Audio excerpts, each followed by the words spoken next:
A while back, we heard Disney was working on a multifaceted transition from paper fast passes to a digital Max Pass service that is similar to My Magic at Walt Disney World. Fast passes would be digital, and guests would be able to book them through the Disney app for a daily fee of $10.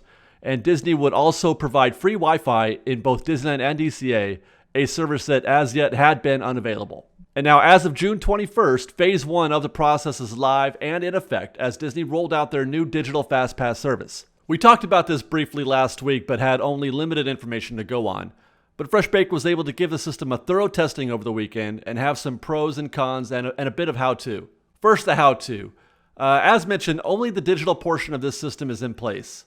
The ability to reserve a FastPass through the app is still not yet available. That's the MaxPass part of the system, which is coming at a future date. Now, the way in which guests reserve a FastPass is still very much the same as it was before. Guests still use their ticket or annual pass at the physical FastPass kiosks as before. Same kiosks, same process. The first difference is that once your ticket or pass is scanned and the FastPass has been issued to you, it is now saved to your annual pass or to your ticket. The actual paper FastPass is no longer needed and serves only as a physical reminder that you in fact have a FastPass. This is necessary, I guess, as FastPasses are not yet being recorded on an app for you to view, let's say on your smartphone. I assume though that we will still have paper FastPasses for a while at least, even when MaxPass is online. That's because MaxPass is a paid service and it's one that guests have to opt into. So those guests who don't want to pay the $10, Fresh Baked included, will still need the ability to get a FastPass. The next step is to simply take your ticket or annual pass to a FastPass entrance, scan it, wait for the light to turn green, and you're all set. Green is good, red is bad, blue means almost, as in you have a FastPass, but just not for this attraction. Now, some attractions have a secondary scanner. Midway Mania and Splash Mountain are two examples. This is done, I assume, to thin out those trying to somehow juke the system or who otherwise got through the first scan incorrectly. But this is where the similarity between the new and the old systems end. The application of how the passes are distributed and when is kind of a riddle so far. The main benefit of this system appears to be an uncanny ability for one to get a fast pass and ride right now. We did this no less than 5 times on Saturday, and it could have been more. The tiered system that we mentioned last week appears to be the case, though we noticed that most attractions were either in a right now tier or a 2 to 3 hour tier.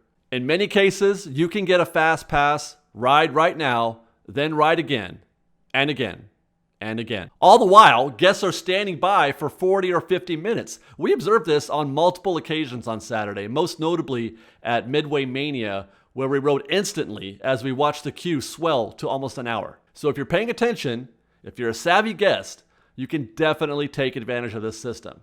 It should be noted also that when I returned home later that evening, I checked the FastPass return times, and many of the attractions that were in a right now tier remain that way throughout the day. I expect, though, that this will change as more people get used to the system. Now, other benefits of the new system include your not having to keep track of all those paper fast passes. All you need is your ticket or your annual pass. You also don't have to worry about that occasional scenario where you put your pass in, it doesn't work, so you try another machine, and now it says you already have one. Before, you used to have to fetch a cast member and have them, pull out a physical fast pass from the machine. But now, because it's saved to your AP, all you have to do is flash that AP or your ticket. All of this sounds great, right? Now, what about the negatives? And there are some. Well, really, there's just the one, and that is longer FastPass lines. Part of this was due to the new system confusion, but it's also due to more people getting a FastPass, it appears. Later in the day, we observed 2 situations where FastPass queues were exceptionally longer than they used to be. The first was at Big Thunder at around 2 p.m. The FastPass queue was just about as long as a standby queue. And the second was at Splash Mountain, where the FastPass queue extended all the way to the entrance into the show building where guests first scan your FastPass. Prior to this, Splash Mountain, by example, was almost always a near walk-on for those with a FastPass. Same for Big Thunder. Now, we didn't get to ride Big Thunder to test the wait time, but we did for Splash, and it took about 20 minutes to get through the entire queue. Still a bargain, though, when compared to the hour-long standby wait. Again, though, I expect this to actually get worse as more people get used to the system and try to take advantage of it. Having said that, the one ripple effect of this negative Another benefit, if you will, is the shorter wait time for standby guests. We're going to see more people filling in the FastPass queue, thus thinning out the standby queue. We noticed in most cases the standby queues were at least fractionally shorter than they usually would have been. For some reason, Big Thunder was longer for both standby and FastPass, so we have to throw that one out, I think. Finally, it should be noted that one of the discussed negatives to this system is that FastPasses cannot be gifted to somebody else. It used to be that if you had a FastPass that you found you could no longer use, one could just give it to somebody else. But that is still the case for as long as they are still producing paper FastPasses. As best as I can tell, you can still use your paper FastPass and scan it as entry into an attraction, as Sarah demonstrates here. You just don't have to use the paper FastPass. You're not required to. But again, it bears repeating that this will only be the case up until they decide to no longer issue paper FastPasses. So as far as negatives go, that's not so bad, right? Heck, this new system could even be argued to be a positive for those who don't like FastPasses to begin with.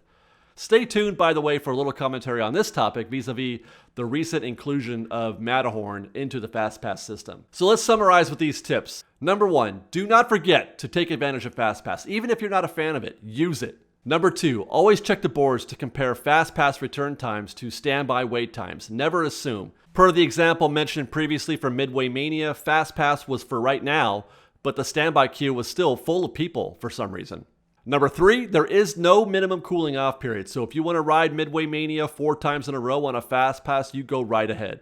At least, until the system self-corrects, if it does at all. And finally, whenever possible, get your next FastPass as soon as the window is open again to get one.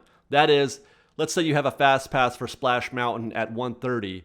Get your next FastPass then at 1:30 before going on Splash Mountain. You then are spending some of that time in queue and on ride. Now this is a handy FastPass tip for any kind of system, but it bears repeating here. And that's it. That's the new FastPass system, guys. All in all, I'm rather fond of it, even if it winds up being not quite as amazing as it was on our first day. I do like the trade-offs we observed on Saturday. There's benefit for all guests, not just the FastPass fans. Having said that, this is all under the assumption that there will remain a free option for FastPasses once MaxPass rolls out. However, I do get the feeling that free FastPasses might be short-lived.